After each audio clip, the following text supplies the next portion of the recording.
Hi guys, nature to explore में आपका स्वागत है। Please do like, subscribe and share to my YouTube channel. तो कल बहुत तेज़ तूफान आने के कारण बहुत सारे आम गिरे थे। बहुत तेज़ हवा चल रही थी। आज हम इसका चटनी बनाएंगे। मैंने आम तो रखा है।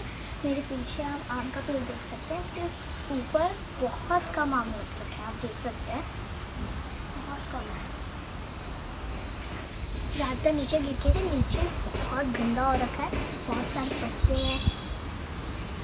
आप देख सकते हैं नीचे कितना गंदा हो गया है तूफान के कारण।